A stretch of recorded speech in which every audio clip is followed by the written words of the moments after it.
આગામી દિવસોમાં ગુજરાત વિધાનસભાનું ચોમાસું સત્ર યોજાવાનું છે અને તેમાં રાજ્યની સરકાર 5 વિધેયકો લાવવા જઈ રહી છે। આ મામલે રાજ્ય સરકારના જે પ્રવક્તા મંત્રી ઋષિકેશ પટેલે વિગતો આપી છે તેને લઈને જ વાત કરવી છે।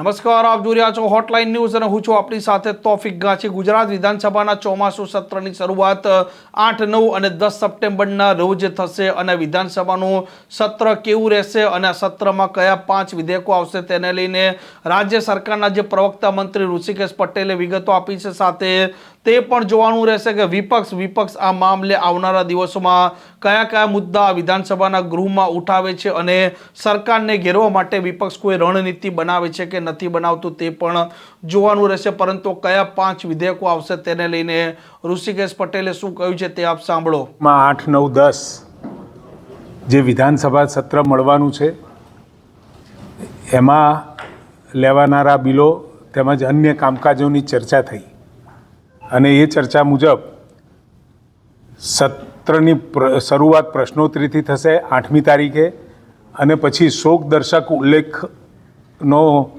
પ્રસ્તાવ ઉપર પણ ચર્ચા થશે ને શોકાંજલિ પાઠવવામાં આવશે। આદરણીય માજી મુખ્યમંત્રી વિજયભાઈ રૂપાણીના નિધન થકી એ દિવસે પછી કામકાજ ગૃહ મુલતવી રાખવામાં આવશે।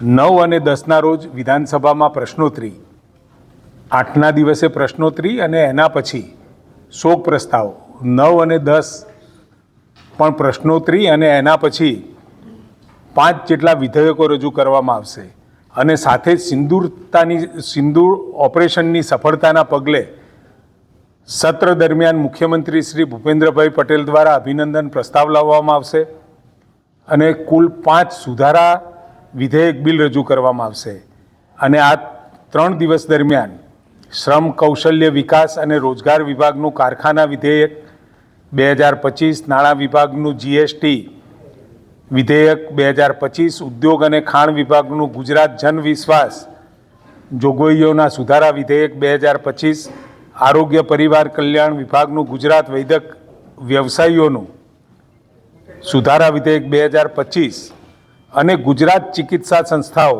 રજિસ્ટ્રેશન નિયમન વિધેયક એટલે કે ક્લિનિકલ એસ્ટાબ્લિશમેન્ટ એક્ટ વિધેયક 2025 રજૂ કરવામાં આવશે। આમ આ બિલની પણ ચર્ચા થઈ અને બિલ ઉપર રહેલા મુદ્દાઓ પણ એ વિધાનસભામાં જે રજૂ થનાર બિલોના એની પણ વિગતે ચર્ચા થઈ।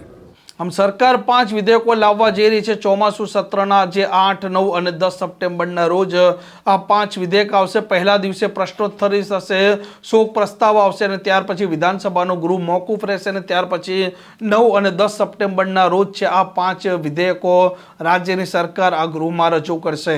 આ પ્રકારના સમાચાર, પ્રકારના અહેવાલ માટે હોટલાઇન ન્યૂઝ ડે ચેનલ જોવાનું ને સબસ્ક્રાઇબ કરવાનું ભૂલતા નહીં। નમસ્કાર।